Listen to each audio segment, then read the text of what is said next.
Howdy do, Who fans, and welcome to the Big Blue Box podcast. My name's Gary. My name's Adam. And welcome to episode 311. One day, I shall come back. Yes, I shall come back. Until then, there must be no regrets, no tears, no anxieties. Just go forward in all your beliefs and prove to me that I am not mistaken in mine. Our lives are different to anybody else's. That's the exciting thing. Nobody in the universe can do what we're doing. I've reversed the polarity of the neutron flow, so the TARDIS should be free of the force field now. You may be a doctor, but I'm the doctor.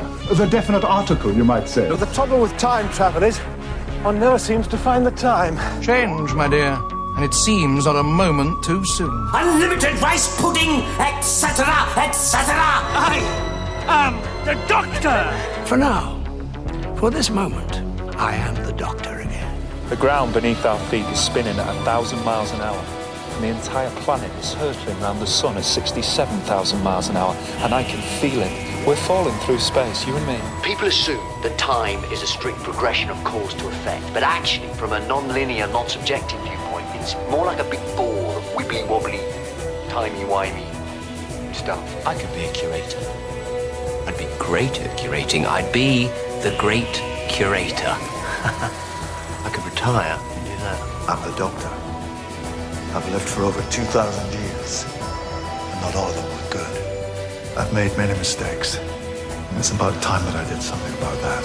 Bit of adrenaline, dash of outrage, and a hint of panic knitted my brain back together. I know exactly who I am. I'm the Doctor. Sorting out fair play throughout the universe.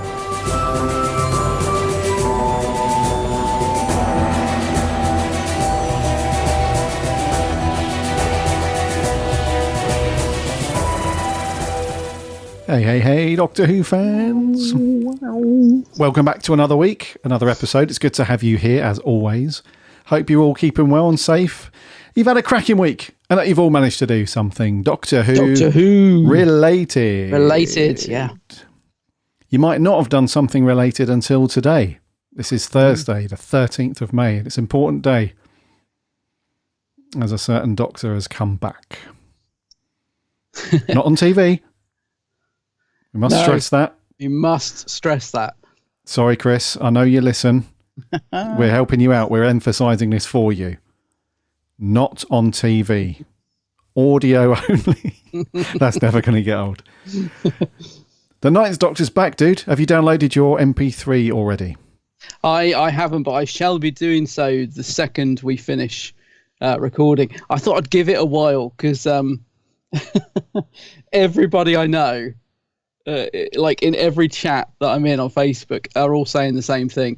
Oh, it's only on 3% and it's been downloading for an hour. Everybody's trying to download it. And I should imagine that any second now where we'll hear a pop and a bang and that'll be Big Finish's server just completely exploding. Because, Twitter as well, the whole timeline is just full of people sending screenshots of it downloading, and it's all on like 4% and 7%, and it's like, everybody's downloading it. But I'm really looking forward to it, I must admit. I shall be downloading it straight away as soon as we've finished. Indeed. I'll probably give it a listen this afternoon. Yeah, why not, mate? Do it. Ravagers. Ravagers. There's a great trailer for it. Have you seen?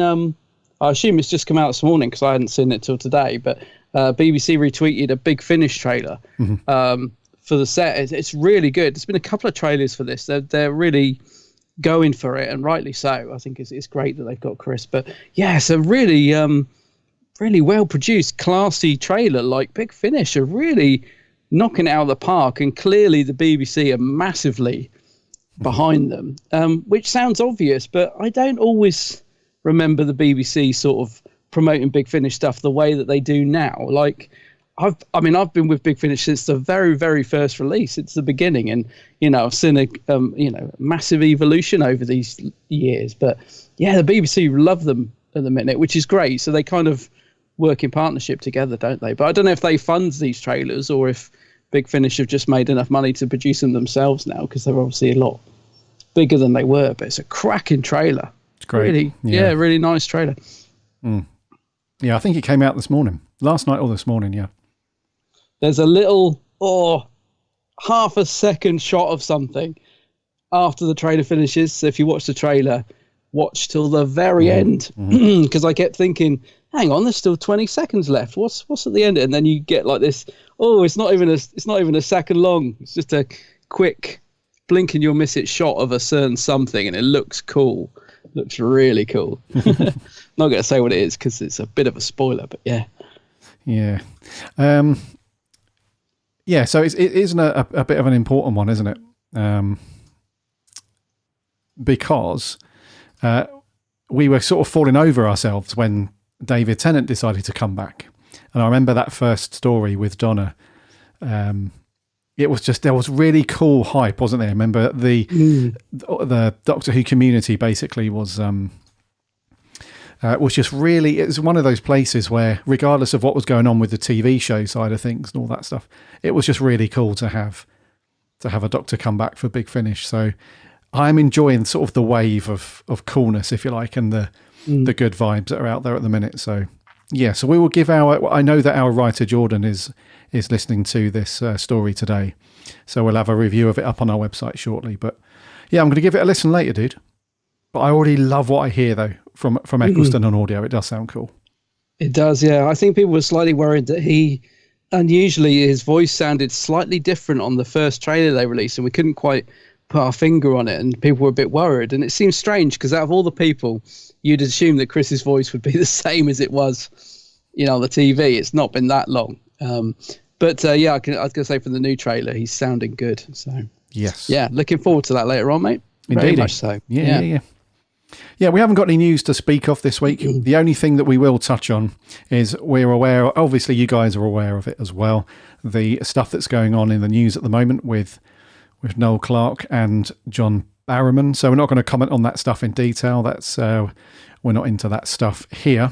But what we will say is those of you that have booked tickets or you've planned to go and see the immersive stage show, I think it's called Time Fracture, I believe. That's the one, yeah. Just to let you know that John Barrowman's, because there were some shots that went out a couple of weeks ago, I think, of David Bradley and John Barrowman. They were green screening. They were doing some video stuff to be included in the show. John Barrowman stuff has been dropped from the show now. So if you're a massive Captain Jack / John Barrowman fan, that's not going to happen now, at the moment at least anyway, in Time Fracture. So just want to give you guys a heads up. But obviously the stuff with David Bradley, we assume is going to be still included, and that's all going to go forward. So yeah, we're not going to go into details on that stuff, but just a quick heads up if you're going to go and see Time Fracture. Yeah. Which I would like to do, actually. I don't know a lot about Time Fracture, but I remember when we spoke about it, when it was first announced, it sounded pretty cool. Yep. But yeah. Yes, and before we get into the review stuff and we do the usual stuff around podcast following and all that jazz, you guys would have seen on the tweets in the last week or so, we put out a notice because we're looking for a couple of people to join the team. So I know that a ton of you have replied. I've got like 25 emails, whatever, to go through. So thank you everyone that's replied to that tweet or sent in emails about that stuff. I will get around to it in due course.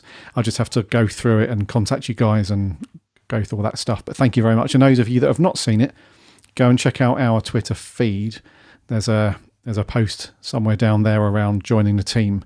So we're looking for another writer and then somebody to manage our social media stuff.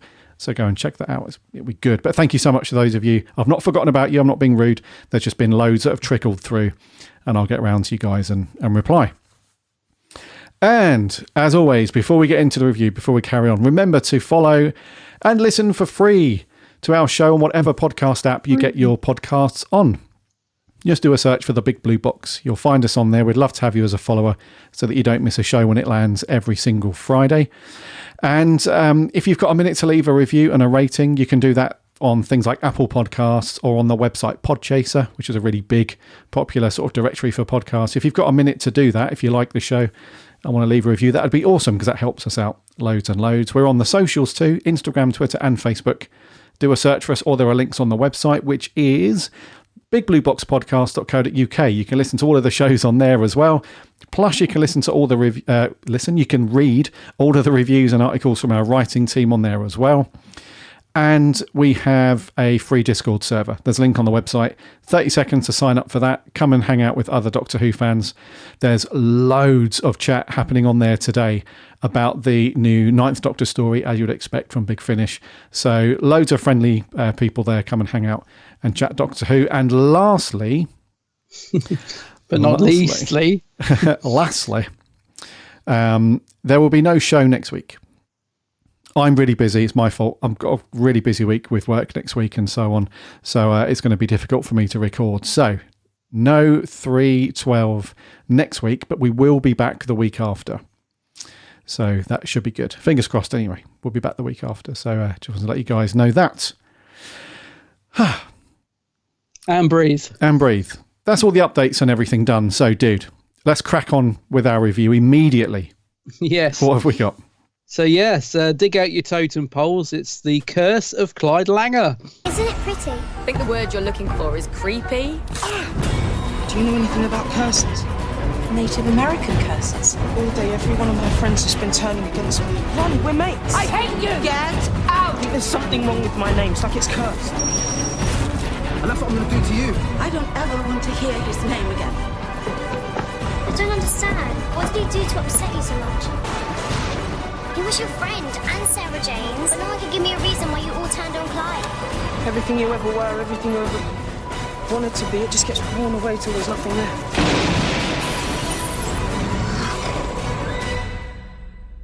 Oh, poor Clyde. Poor Clyde. Yeah. This is harsh. Yeah, so as the name suggests, this is a Clyde-focused episode, The Curse of Clyde Langer.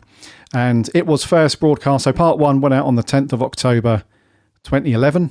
And then the following day, on the 11th, part 2 went out. It was written by Phil Ford, directed by Ashley Way, and stars the usual Attic crew. I say usual, they've added Skye now, so played by Sinead Michael. She's part of the crew for these few episodes of Series 5. And the synopsis is, so on part 1, it's raining fish from the skies. Sarah's investigations lead the gang to the Museum of Culture, where the ancient god Hetakumtek may offer answers. Yet when Clyde touches the totem pole, his family and friends savagely turn against him, and he is thrown out of their lives. And then part 2, Clyde is alone and abandoned on the streets of London, living rough, cold and hungry. One person reaches out to him, but as they become friends, he's warned about the legendary Night Dragon. In Bannerman Road, Skye knows something's wrong. Why do Sarah Jane and Riley suddenly hate Clyde? ? So, mate, penultimate story of Sarah Jane. Oh, I know. What do you reckon then? Give me your thoughts. I thought this is an absolutely cracking episode for Clyde. Daniel Anthony acts his little socks off. And I really enjoyed it. It's a very simple idea.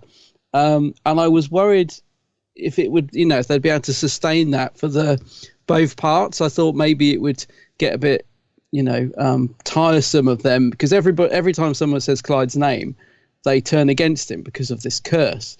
And that's pretty much it. So it's all about everybody turning against Clyde and him then becoming homeless. And that's where the story really fills out, because they deal with, the subject of homelessness and being on the streets.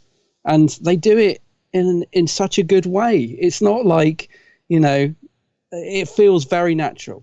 And it's not sort of thrown in your face or too... on the nose. It's just part of the story.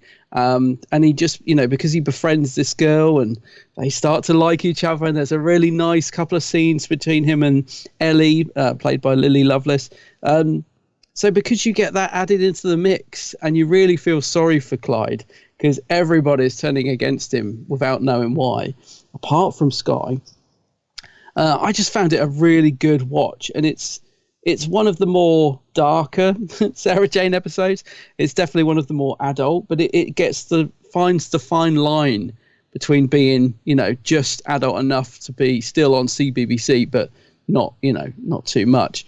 It just gets that fine line between entertainment and a family show perfect. And I really enjoyed it. I thought it was a really good two-parter. I can see why it might be a bit, perhaps, it might not be one that people a go-to story for some people, because it's definitely not the more sort of fun, jovial episodes that we sometimes get from Sarah Jane. It's a more serious episode, but yeah, I thought it was good. I really did enjoy it, and I just thought the cast were fantastic in this particular story. Well, they always are in Sarah Jane, but I thought that the cast are brilliant in it, especially Daniel Anthony. He was superb in this episode. Really, really great acting from everybody, even the supporting cast. Ellie, the homeless girl, played by Lily Lovelace. I don't recognise her. I don't know if she's gone on to do other stuff, but she was so natural in her performance. You know, when you get somebody new, and she has quite a sort of serious subject to sort of get across on screen. I thought the relationship between her and Clyde was fantastic. Really, really sort of good acting from both of them. So, yeah. So before I waffle on too much, I really enjoyed this one. I thought it was really, really good two-parter. Oh, nice, dude. Yeah, I agree with you, man. I think this was a really good, probably up there with one of the more, like you said, the more adult-themed Sarah Jane stories.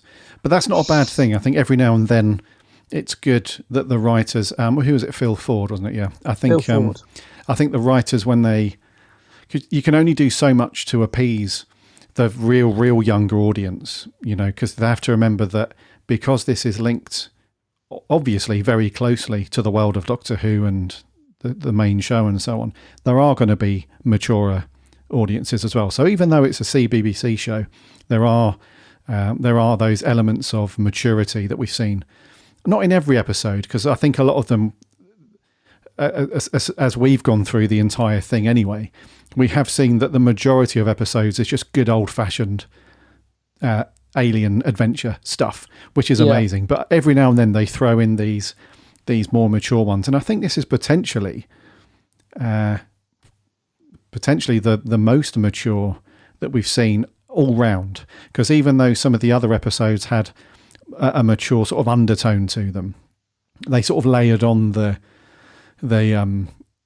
less mature stuff, if you like. Whereas this one, it's real kind of doom and gloom through most of the parts. You know, there isn't much happiness going on in this one at all. So, but that's not a bad thing, though. No, I was going to say, it's not to say it's like an episode of EastEnders. So if you haven't watched this, it's still really entertaining. It's not not doom and gloom in that sense, but it's a more serious theme, isn't it, this week? Yeah. And I think it really does show that the reason why it's quite doom and gloom is because we don't have Clyde throwing in the funny one-liners and all the quips. I saw that. Yeah. So even in the other stories where stuff's not going to plan, you can rely on Clyde to bring the mood up. Whereas because Clyde is the focus and he's obviously really going through it in this one, there's nobody else to do that stuff. So you can see just how you can, you know, in the past where we've not criticised too heavily, but we've said, you know, Clyde does his normal throwing in the one-liners and, you know, the expected jokes and stuff like that. Really, when you look back on that stuff, it's really needed, because otherwise most of the stories would end up like this, where something's gone to pot. Obviously, it's down to the attic crew to save the day, but because Clive is the problem, because Clive has been made the problem falsely, there's no one else with the comic relief, and you can't rely on Luke to do that. Really, he's a bit more straight-laced, isn't he? Yeah. And Rani, she has her moments, but yeah, it's really down to Clyde. So I completely agree with you, dude, that also the acting was bang on as well. So really good, Daniel Anthony, this is probably the best we've seen him in terms of his depth, I would say, because although the one-liners and the funny quips, they're very shallow, they're not really his true self. They're just like some armor, if you like, a lot of times. But this one we really see, and it doesn't take long either. As soon as he wakes up the following morning, you know that cool scene where every time he's written his name down somewhere, it starts to burn away almost, or, you know, not burn away, but you can see that the curse is kind of making its way through every time his name's written down, or it's a really nice effect, actually. Yeah. So from that moment on, when he wakes up the following day and someone says his name or reads his name, it's like a train that just keeps going throughout the entire story, and it doesn't let up until towards the end of part 2. So yeah, Daniel Anthony, he had a cracker of a show in this one. And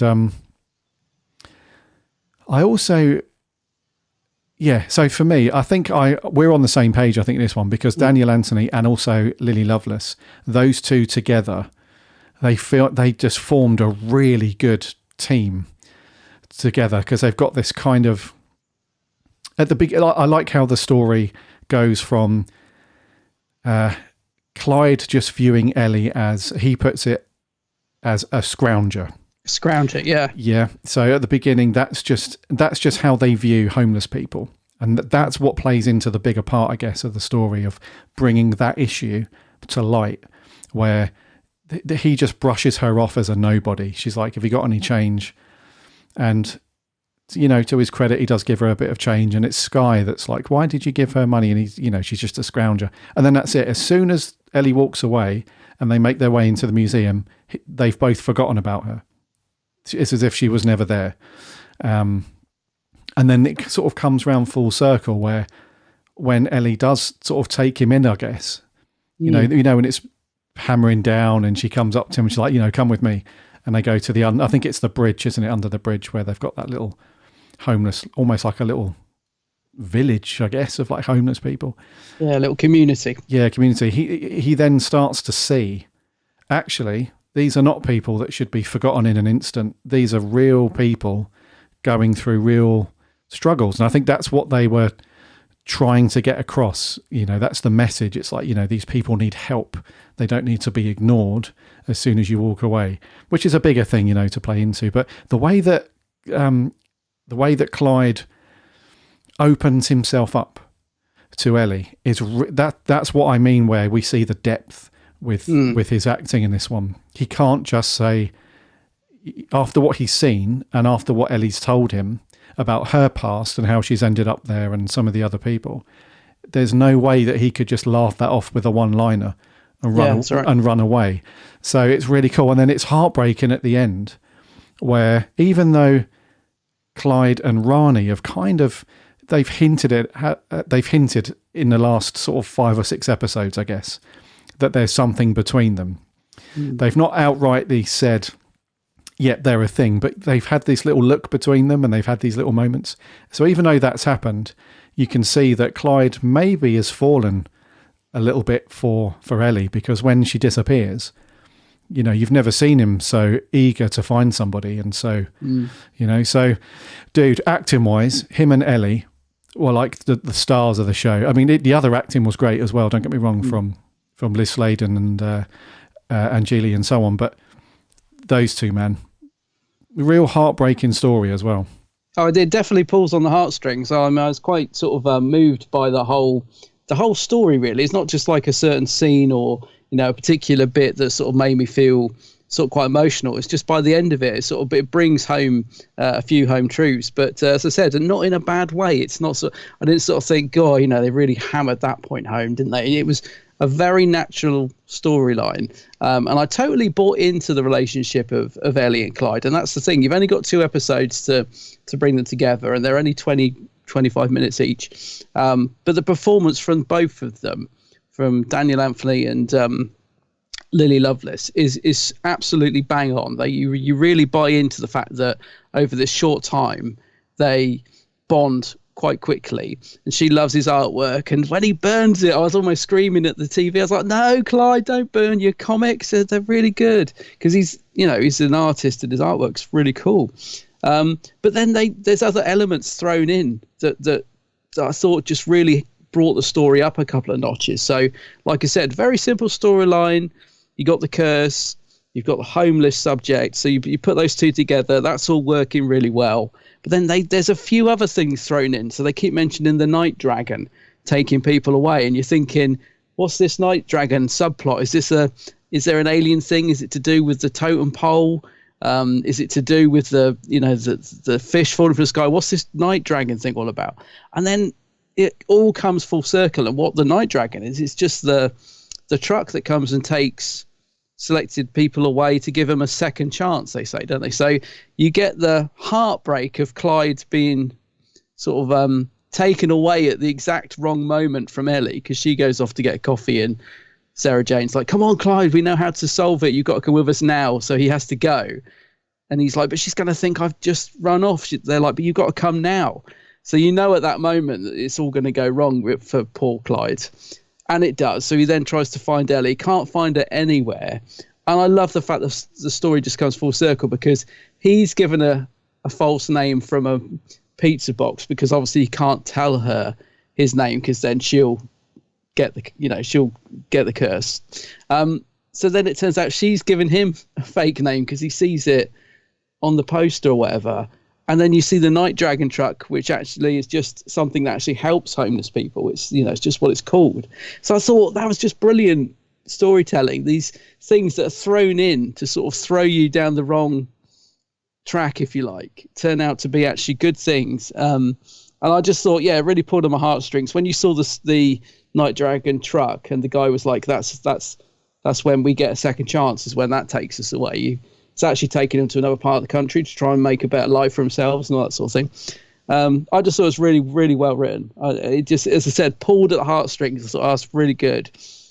Did you think the Night Dragon truck looked a little bit like the Forbidden Planet truck? Like, it was a white truck with black and red emblem in the font of Forbidden Planet. It would tell me that's not just me. Yeah, it was quite similar. Yeah. It was, yeah. But I just love the way the whole story comes full circle. Yeah, because you know that he's not going to end up with Ellie, even though you would love Clyde to catch a break, because let's face it, he goes through the ringer in this big time. Poor Clyde. But it was a good ending, I thought. Yeah, and it was cool, that Night Dragon thing, because you thought it was some kind of sinister. You either thought it was another sort of, alien monster thing that was attacking homeless people, or you thought it was like a legitimate, but like a human trafficking sort of company that was kidnapping homeless people. Because when they go into the shelter to get some food and stuff, there's that crazy old homeless woman, isn't there? And she's... Oh, Mystic Mags. Yeah, Mystic Mags. And she's, and it is quite creepy, because she does... who's that? Angela Pleasance, yeah. She does kind of say to Clyde, it's like, look, it's... I think what it's trying to get across is she knows that something's not quite right with him. Has got, even though she's comes across as a bit nutty and stuff, she does kind of pick up that something's not right with him. And she mentions the Night Dragon, and it's made its mark on him and all that stuff. So you do think quite early on, it's like, oh no, this Night Dragon thing, it's this is a bad thing. It's like bad. Sounds like a bad thing. Yeah. And then when you get, like you said, when you get to the end of the story, and it's a really touching little bit at the end, actually, where Ellie's friend, or, whoever it is at the end, says to Clyde, it's, don't worry, she's, this is a good thing. This is, like you said, it's been given a second chance sort of thing. Max was the guy. Yeah. It's a really touching thing, because, he doesn't look in the best sort of shape either. And, it's just, it's just one of those things that resurfaces for you, like the real struggle, the real hardship. Because even though she doesn't look terrible, Ellie, as a homeless person, she doesn't look terrible. You can tell that kind of mentally, I suppose, she's really going through it, which I think Clyde that was what he was trying to avoid. So when, like you said, when they turn up and they're like, look, we need to sort this now. You've got to come now. I think that was his main, as well as kind of falling for her a little bit. I think it was, if she came back and he had just vanished, that's like, oh, that's just another person that's let me down sort of thing, because she told him about her history and why she's ended up there in the first place. It's, he was just desperate to not make her think, oh, he was just another guy, or, another person that's let me down sort of thing. I love the fact they use his artwork as well, because obviously he's a really good artist, isn't he? He's been doing all these comics throughout the story, and he draws that picture of her, and I thought it was really nice the way he uses that to try and find her at the end. Just bringing that sort of story thread into it, that he's an artist as well. I thought that was a nice touch. Yeah, and he gets a little kiss though. He does get a little kiss, doesn't he? Get a little kiss, yeah. Yeah, it's quite nice. Yeah, there was some great acting as well from the when the curse kind of kicks in. There was 2 bits of acting that really gave me the chills in a really believable way. The first one was Liz Sladen. I mean, she's amazing anyway. Yeah, but when the curse sort of takes hold of her that first time, and she sort of shouts at him, and she's got a real venomous kind of look on her face, and then throughout the rest of the story, whenever everyone mentions his name, she just turns. It's really like on just immediately. But that gave me chills, dude, because we've seen, there was an episode, wasn't there? I think it was series 1 or 2, where she played a possessed, the yellow horned alien dude that went inside her and possessed her. Yeah. And she played that kind of sort of more comic booky villain, but she was kind of scary still. That was really good. But the way that she did this one was really believable. Yes. To the point where I was like, oh my God, that's it. I almost didn't want to watch it, because I know exactly what you mean. Do you know what I mean? Because I thought, yeah. Oh my God, like Liz Sladen's playing this so well. She's actually really horrible. She really goes for it. Yeah. And then the other one was Clyde's mum. Yes. She did that really, like the acting in this one. Like Ashley Way, the director, he must have given them all Weetabix in the morning. I was going to say, now, no offense to Jocelyn G. Eason, is that how you say her name? Yeah, who plays Clyde's mum. Now, no offense to her, I've seen her in lots of things. She does she used to do her own sketch show, and she's more known for comedy. And I have seen her in sort of more straight roles where I wouldn't say her acting's been the best, but she's absolutely brilliant at this. So hats off to her. Like you said, or the director or whoever got these brilliant performances from the cast, because and this is no sort of dig at Jocelyn, because I really like her comedy stuff, but I was just surprised how straight she plays it and how serious she takes the role in this one. Again, because no offense, but you think an actress like that, she's coming into sort of a, in brackets, children's TV show. She's known for comedy. So you'd think she would probably just ham it up a bit, and, but I was just surprised how, seriously she's playing that part and how well she does it, because again, you really feel sorry for Clyde. He's really getting it from every angle in this. Everybody he knows or loves turns against him the second they hear his name, and you wonder how he's going to get out of it, don't you? You're thinking, well, how is I think that's the good thing. There's a good sort of threat level of this. How is this going to get resolved, sort of thing? Mm-hmm. And I also love the resolution for this. Again, it's so simple. It's such a simple idea that the people who have said his name and therefore spread the curse, what they've got to do, actually, sorry, they hear the name, don't they? They don't say it. They hear the name to spread the curse. All they've got to do to break it is actually say his name repeatedly. They've actually got to say his name. Such a simple idea, and it works brilliantly, I think. Same with Clyde touching the totem pole. It's all based around his name. And it just works really, really well, I thought. Yeah. No, it's a good build-up as well. When Sky is basically saying, look, this is ridiculous. Like, you guys love him, sort of thing. And the curse is really stopping them from seeing, which is I think that adds even more to the threat, because in previous stories, there's always been that sort of ongoing thing where, regardless of what's happening, they're kind of the bond between Sarah Jane and the rest of the Attic crew has always been that one thing that's kept them, obviously kept them together, but has overcome, any aliens that have tried to sort of make drama or beef between them, or, try to turn them against one another, anything like that. They've always relied on that bond to sort of get them through. And because they can't say his name and they can't get to that point, they can't see it. They literally, it's blocked out of their mind, isn't it? Just how much they love him and all that stuff.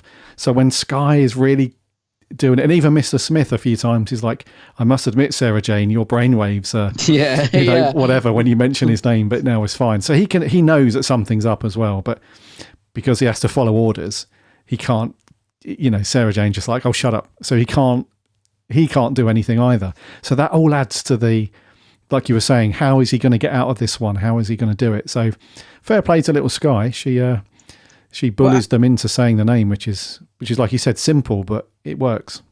Why is Skye not affected? Is it because she's not human? Yeah, I think so. Yeah. Because, I mean, that's what I assume. But then, correct me if I'm wrong, there's a scene where Clyde phones Luke and Luke's affected. So I was thinking, because as soon as he says that Luke doesn't want to talk to him, does he? Am I remembering that right? Well, I think there's a scene where he's in the park. Yeah, but I think Luke was made as a human, right?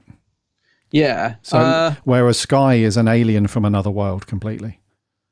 So although Luke's not 100%, although he's not human, he was made to be human, right? Based on a human form. Yeah, okay, yeah, I suppose so. Yeah, it does work. I mean, it still works, you get, because it's not sort of explicitly spelled out why Skye isn't affected. It's just kind of left up to you to make that assumption. It's because she's, different, if you like. Yeah, but I liked that because that gives Skye something to do, because she's a new character, and it's starting to get a sort of crowded attic again because you've added in this character. So you've got to give them something to do, and I thought that was a really nice way of utilizing Skye as a character and making her quite likable and bringing her into the story more. So we get to sort of know a bit more about her, and I think she's a good little character, Skye. I think the downside of that is a bit like the sort of crowded TARDIS syndrome. I think Rani probably suffers the most in this story because she doesn't really get much to do at all in this one, sadly, and I think that's just again down to the fact you've got quite a lot of characters to write for. So although I think Skye's really well utilized, I think perhaps Rani. Did I say the Rani just now? Probably. Sometimes you do. Yeah. I say it without realizing. I think Rani is probably the one that comes off worse. She gets to do a bit of the shouting at Clyde. There's some fun stuff between them in the museum at the start, but she doesn't get a lot to do in this one. But Yeah, that's what I was going to say earlier. So the two performances that gave me the chills was Liz Sladen's reaction to Clyde and Clyde's mum. Rani, she was cool, but she was just more of the kind of shouty, and her dad as well. Her dad was buying into it as well. He was quite angry and shouty. So, but just going back to how it was resolved, just very quickly, I really like the fact that there was a little bit of so Phil Ford could have written this in exactly the same way as some other Sarah Jane or some Doctor Who episodes where you get to the end and it's like, oh, okay, that was resolved fairly quickly. Sort of the ending came out of nowhere almost and was wrapped up in a nice little bow at the end rather quickly. But there was one element to this which I really liked, and that is Sarah Jane, Rani and Clyde's mum. They found themselves just in floods of tears and they couldn't explain why. So that, to me, that was a cool little thing about, okay, they're clearly not 100% shut off to something not being right, if you know what I mean. And I think just because the curse had warped their mind and they just, anger kicked in to try and force Clyde out of their minds almost. I think those moments where they're by themselves and they're just in floods of tears because they feel like they've lost something really special. I think that's how they described it. Yeah. So for me, that was the another little step up, if you like, throughout the two parts as you get to the ending bit that played into that, because they do reference. So as they get back to it, Sarah Jane and Rani are like, have you felt this recently? Yeah, like you've lost something and I can't explain it, but I'm in floods of tears kind of thing. They did that at little moments throughout the story. So instead of just at the end, Skye saying, you guys are upset and you don't know why, but let's just, it was like, okay, we can tell that throughout the story, those little things were happening. So I really like that, because otherwise I feel like it would have been a little bit of a rushed, sort of out of nowhere ending where Skye just all of a sudden light bulb moment, you guys do this, and they're like, oh yeah, let's do that. Yeah. Do you know what I mean? It was more of those little bits built up to it. which I thought was really good. Yeah, no, it's cool because it adds another element to it, doesn't it? Like, it's one thing for them to sort of hate Clyde, but there's something blocking. They don't really know why, but because of the curse, they don't question it. They just know that they hate Clyde, and Sky's constantly saying, "But why do you hate him?" But they can't get past that block. They're just like, just don't mention his name. Stop talking about him. So that then adds another element in that there is something still bugging them in their mind because they're getting emotional, but again, they don't know why. And it just adds another sort of element, if you like, to the curse. It makes it a bit more believable. You know, that it's almost like their brain is trying to fight the curse because they're getting emotional. And again, it's just a very nice bit of writing by Phil Ford. It just makes it a bit more rounded as a concept. Yes. Yeah. What did you think to the totem pole thing then? So when Clyde touches it, he gets the splinter, which is kind of funny, I guess, you know, because they're all just, oh, don't be a baby, you've just got a splinter sort of thing. But we know as the viewer, like, oh, this is the start of something pretty bad. And then the actual visual totem pole wasn't too bad. I really liked it. That when it was going mad at the end, I know the effects maybe weren't the best, but they certainly weren't the worst. It's just a very simple, like the mouth go, rah, rah. I thought it was really good because it looks so evil. It didn't it? The totem pole itself just looked quite creepy with the angry faces. I liked it. As I said, may not have been the best special effects, but I really liked it. But that said, the effect of Clyde's name lighting up, and especially when you see it in someone's eye, there's a couple of shots where you see his name sort of in flames in someone's vision, isn't there? Really lovely effects, that. So, you know, I think the effects stand up pretty well. But I liked the totem pole. I thought that the evil faces going crazy at the end, it kind of made me laugh. I was thinking, oh, look out, here it comes, sort of thing. I thought it was good.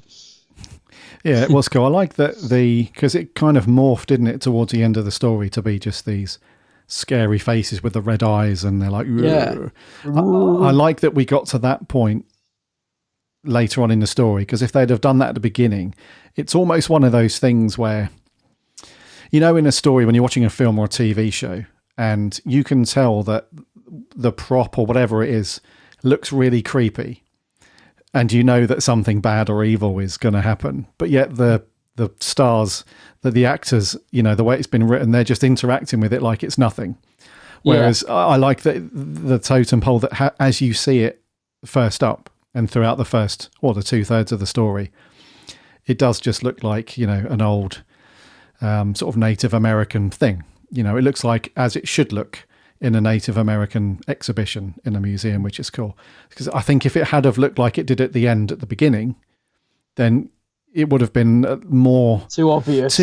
Exactly. Yeah. It would have been like, don't go near it. You can tell a mile off. It looks really evil. So I thought that was cool. Yeah. It was kind of cool though. Kind of cool little prop. Light design. I think that the pacing of this two-part is pretty good as well. The only thing I would say, and I did make a note of, is probably that the cliffhanger to the first episode is probably one of the weakest cliffhangers we've had in Sarah Jane. It was quite. It kind of just, she goes, "Come with me." Ellie goes, "Come with me." Takes Clyde's hand and they walk off, and the credits rolled. And I thought, oh, that's because normally Sarah Jane, the cliffhanger to episode 1 will always have a big build up, music crashing and banging, and it ends and you're like, oh wow, it's straight on to the next one. I was just surprised how flat the cliffhanger was, and it's a shame for such a good story, because as I said, the actual pacing of the story is really good. It just felt like it didn't have a sort of midway point that Sarah Jane normally does. Yeah. No, I agree. Yeah.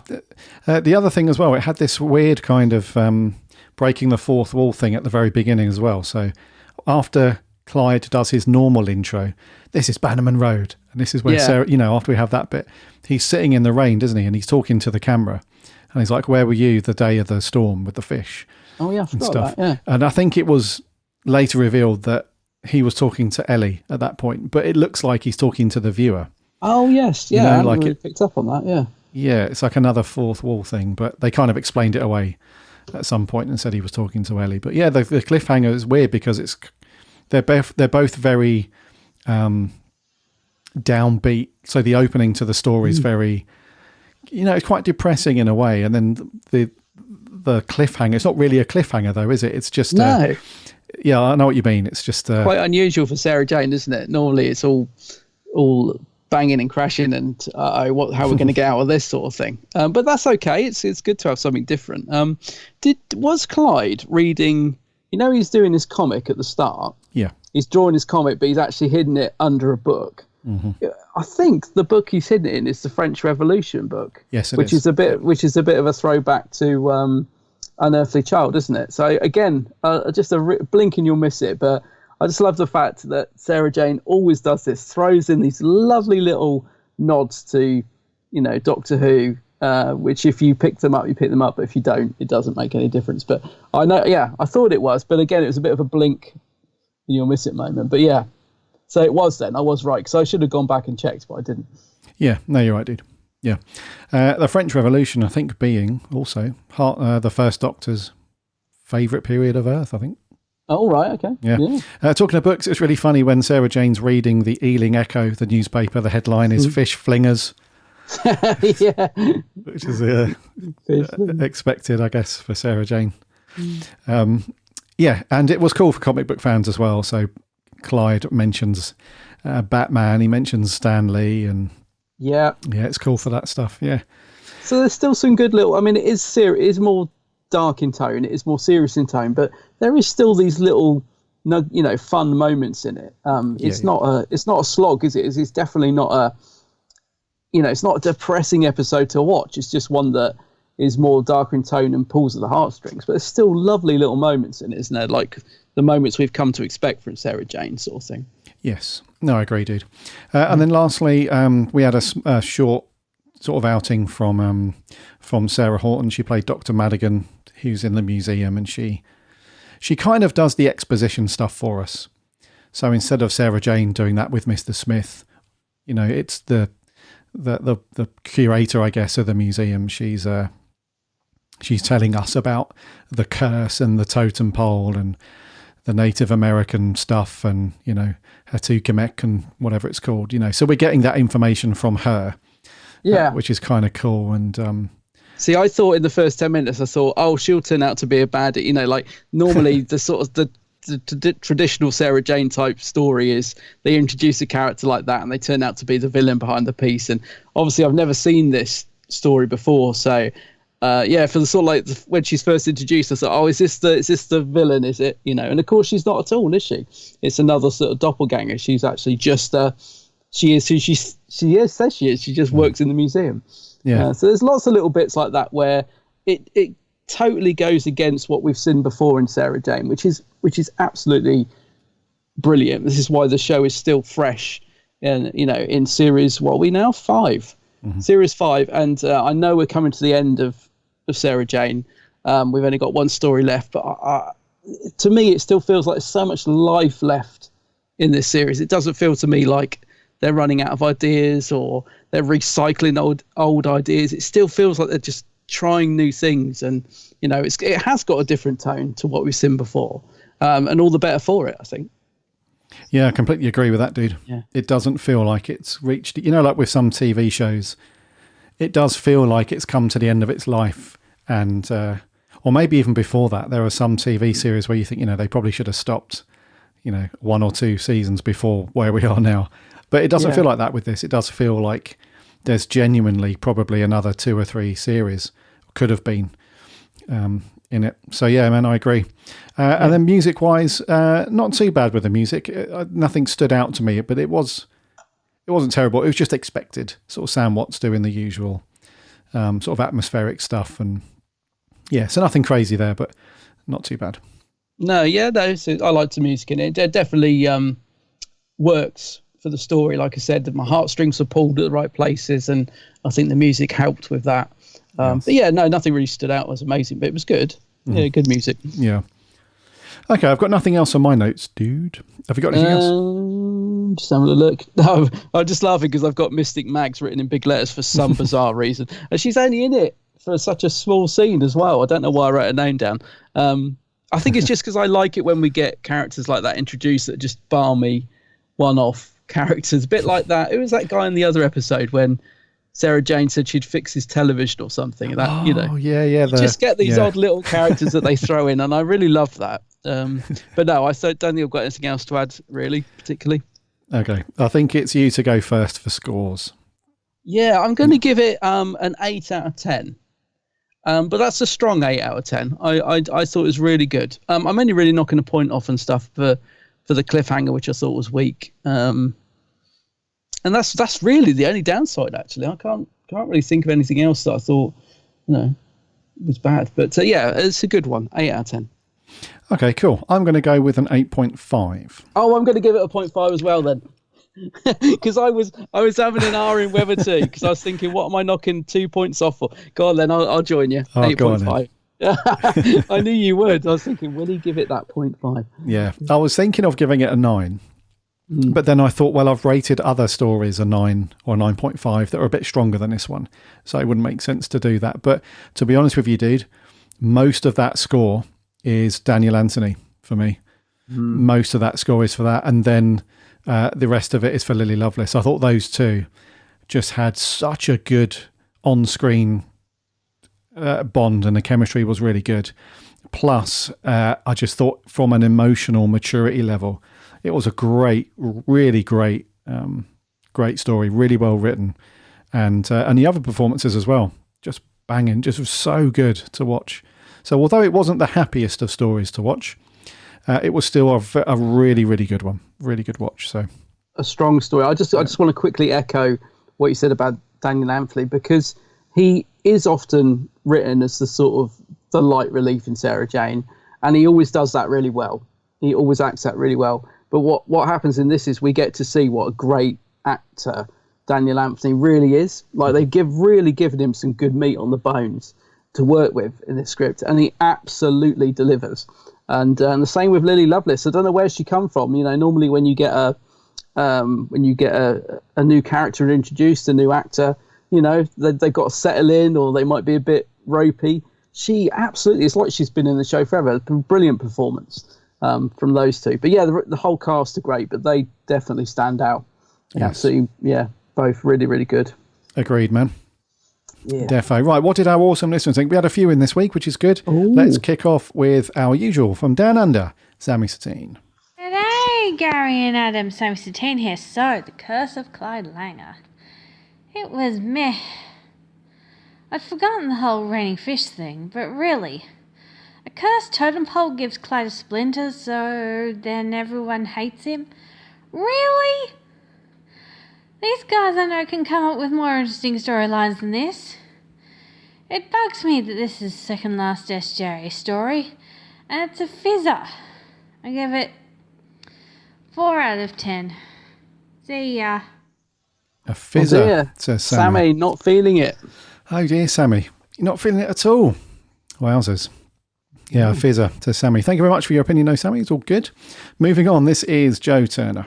The Curse of Clyde Langer is a fantastic piece of television. Daniel Anthony has to be commended.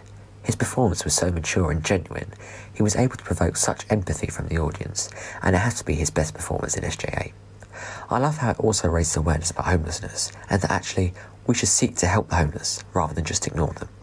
The quote at the end by Sarah Jane epitomises that when she says, "The most alien world of all is right here, and no one knows because they don't want to." And the way they emphasised it was beautifully done. The music score throughout was amazing, and marked the tonal shift when someone said Clyde's name really well. The atmosphere was so bleak, yet there was still a hint of optimism shown through his relationship with Ellie Faber, who I also thought was really well cast. Finally, I found the performance by Sarah, Ronnie and Clyde's mum to be fantastically evil, and it made me uncomfortable for Clyde, which is good. The bit that got me was when the police turn up at his house and his mum says, "He's through there." All in all, this is definitely an episode which defies the definition of a children's TV show, and it wouldn't look out of place on BBC One. Also, the Totem Pole was a good villain overall. Therefore, I'm going to give this episode a 9.5 out of 10. Thank you. 9.5. Nice. 9.5. And Joe does make a very good point about the music, because we said it was, just okay, but actually he's right. When Clyde's name is mentioned, there is like this sting, isn't there, that really sort of brings that home. So yeah, he's got a good point. The music was good in those parts. Yeah, and that scene was hard as well when the police turn up and his mum just I know he's through there. That curse, it just Ah, dear. Thank you very much, Joe. Good score as well. 9.5. Thank you very much for that. And lastly, this is TARDISNet 66. This will be my second massively highly rated review in a row because I love this story. It's clearly the highlight of Series 5 of the Sarah Jane adventures and a brilliant story. I think out of all of Sarah Jane's companions, Clyde is the best and most well developed, as he is brilliantly challenged in this story. It's a breathtakingly tragic story to see all of his friends and everyone he loves turn against him due to this alien curse. It also shines a light on the widespread issues of homelessness and how very normal and successful people can end up on the street in a bad situation. And it's a very emotional story seeing Clyde in the end stand up against the totem pole. It also has great tragedy as Ellie thought Clyde had abandoned her, so it has a very emotional ending. My main complaint is that although I bought the friendship between Clyde and Ellie, I didn't buy the romance and found it very undeveloped. I'd give it a 9 out of 10. A 9? 9. Didn't buy the right. See, I think I just so wanted there to be a romance with Clyde that I did buy it. Agreed, man. Yeah, thank you very much, TARDISNet, and agree with you. It is a very emotional story. Defo. A good score, another good one, a 9. So thank you very much, guys, for your audio reviews. Let's go through the socials. We had a few over on Twitter. Our writer Jordan says, it's a good one, not one I necessarily go back to watch, but one I'm happy to sit through. Daniel Anthony is amazing here, and I believe the episode rightly won awards for its handling of homelessness. Another great example of SJA being more than just a kids' show. Doctor Who Home says, I think this story is an incredible achievement. It balances the mature themes and drama perfectly with the SJA's tone. Daniel Anthony gives an incredible performance, and I'm so glad this story wasn't lost to time like some of Series 5. Incredibly moving, a 9 out of 10. 9, okay, cool. Chippy T says, I'm getting a bit bored of SJA, to be honest. What? All I seem to write are adjectives like great, exciting, wonderful, marvellous, brilliant. Oh, okay. Haven't once been able to say didn't like this. For a bit of variety, I want to write must try harder, a phrase I heard a lot in school. A 9. Cool. So that was a critical review wrapped in some positiveness, I think, Chippy T. Thank you very much. Sarah Louise, the Running Whovian, says, a beautiful episode in so many ways, fantastic performances from the entire cast, particularly Daniel Anthony. My favourite part being the exchange between Skye and Clyde about giving Ellie the scrounger money, because it's probably not her fault, he says. A life lesson right there, 9 out of 10. And lastly on Twitter, Ty Star says, strong showcase of homelessness. It's very bleak and unsettling with Clyde's curse and Ellie's story. She's the Sally Sparrow of SJA. Interesting. Daniel Anthony's acting was so great. Skye shines in being the hero too. Aside from the curse being broken too easily, the episode is solid. We were so lucky to get it. Yes. That we were. And over on Facebook, short and sweet from Chloe Anderson. She just says, love it. Kev Mullin, remarkably adult storytelling with some brilliant acting from Daniel Anthony, a 10 out of 10. Aaron Ball says, really adult story for a kids series, a lot of good moments for Clyde and deals with homelessness in typical Doctor Who fashion. Really good, 10 Sarah Janes out of 10. And lastly, Joseph Howarth says, it's such a fantastic story. I really felt for Clyde when the curse took hold. I liked the character development of him going from this kid who is the class clown to wanting to be a comic book artist in the future. Very well acted, really dark story, one of the best in the show, 9 out of 10. Nice. A 9, dude. So some really good scores there. Some overall. top scores, yeah. Apart from Sammy. Apart from Sammy, he's not feeling it, yeah. But overall, the scores are 9, dude. Yeah, very cool. Which is good.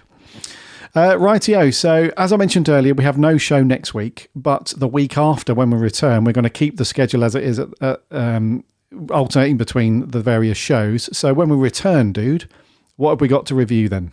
Yeah, so we'll be back to the Torchwood hub with an episode called A Day in the Death.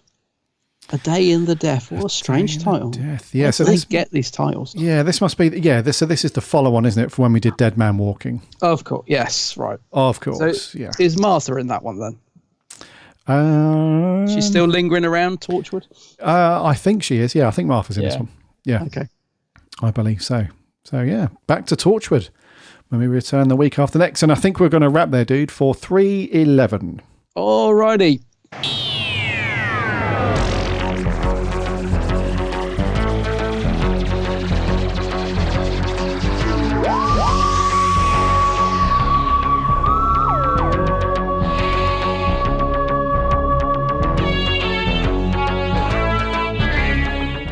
thank you very much for coming back and listening to another episode, another week at the Big Blue Box podcast. That was episode 311. Thank you very much for sending in your audio clips, your reviews for The Curse of Clyde Langer. Really high scores. We thoroughly enjoyed going through that one, which is good. Sad tear face, though, that we're nearly at the end of Sarah Jane, but yes, next month we will come to that. Not next week, the week after though, when we return, it will be Torchwood's turn for review. So a day and a death. So get your DVDs, Blu-rays, iPlayer fired up, whatever you've got, and get that watched, because we'll be asking for your thoughts as always. In the meantime, remember to follow us or subscribe on whatever podcast app you listen to your podcasts on. If this is your first time listening to us, then welcome aboard. It's good to have you here. If you like the show, then give us a follow or whatever. It'd be good, so you won't miss a show when it lands every single Friday. And if you've got a minute to leave a review or a rating, that would be awesome, either in something like Apple Podcasts or over at podchaser.com. That would be amazing. Thank you so much. And we've had some really lovely reviews over the last month or two, so thank you very much to those that have left reviews. Also, check out the website, bigblueboxpodcast.co.uk. You can listen to all of our previous shows on there as well. Plus, you can check out the articles and reviews from the writing team, get stuck into all of that. We're on the socials too, Instagram, Twitter and Facebook. Do a search for us, or there are links on the website. Come and give us a like and a follow over there, because we chat Doctor Who throughout the week, and we have a free Discord server as well. There's a link on the website, so come and sign up to that and come and hang out and chat Doctor Who with lots of other very cool Doctor Who fans. So go and do that. Also remember to check out arguably the best geek channel over on YouTube. It is my co-host channel, The Geek's Handbag. The Geek's Handbag, yes. Go and have a look. Loads of vids on there that I've spent years, hours of my life creating. And I'm also on all the socials. Twitter, Instagram, and that old book of face. The old book that of no face. one uses anymore. Yeah, go and check out Adam's videos over on his channel, The Geek's Handbag. Get a cuppa, settle in. Loads of cool videos there. Right, until week after next, my name's Gary. My name's Adam. And remember...